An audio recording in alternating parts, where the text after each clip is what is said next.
Well, I want to tell you now about the fact that one of the most powerful storms to hit Vietnam for 20 years has made landfall.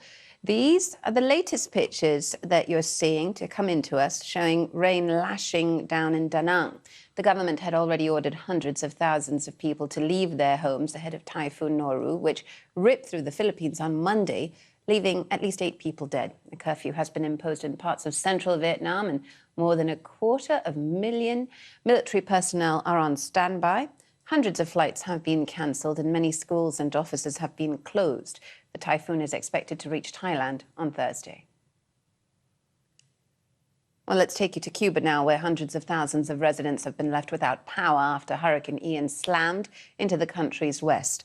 The storm made landfall early on Tuesday, bringing rain and wind speeds of 205 kilometers an hour.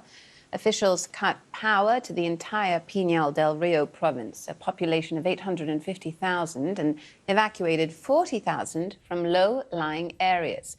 Now, the impact was so severe, it could be seen from space. These satellite images that you're seeing on your screens show Hurricane Ian and the flashes indicating lightning strikes. This was the aftermath.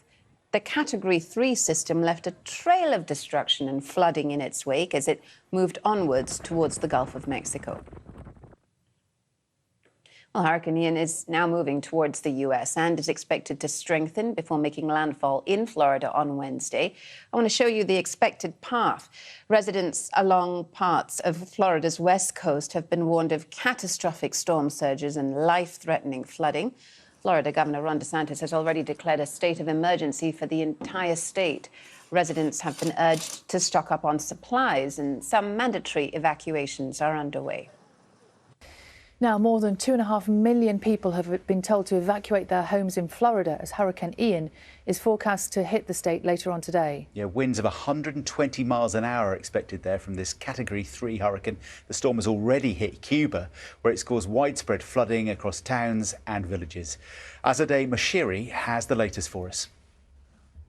They've been warned that this could be a history-making storm, one that could cause life-threatening surges. And with that warning came mandatory evacuation orders for millions across Florida's west coast. When you look at storm surge of this nature, that is a very life-threatening hazard when you're talking about 10 feet, 12 feet of storm surge, which you could see in certain parts of this when it makes landfall. The governor has deployed thousands of National Guard troops, and emergency services have been distributing things like sandbags to protect from flooding and filled trailers full of food and water. But people are also taking matters into their own hands, boarding up shops and homes and stocking up on household essentials, as well as petrol. For an area like Tampa Bay that hasn't been hit directly by a storm in more than a century, all these warnings have been taken seriously.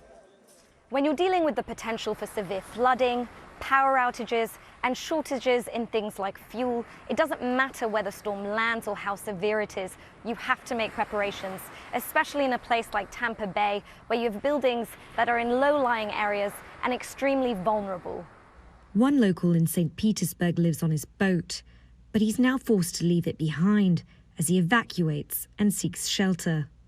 It's a lot of boats. They're packed in pretty tight, and it's kind of concerning as to whose boat's going to land where, and just trying to look for somewhere that's higher and drier than this place will be. While predictions are still changing hour by hour on exactly where Storm Ian will continue to travel, officials are still repeating the same message. Escaping the eye of the storm doesn't mean you're safe. Azadeh Mashiri, BBC News.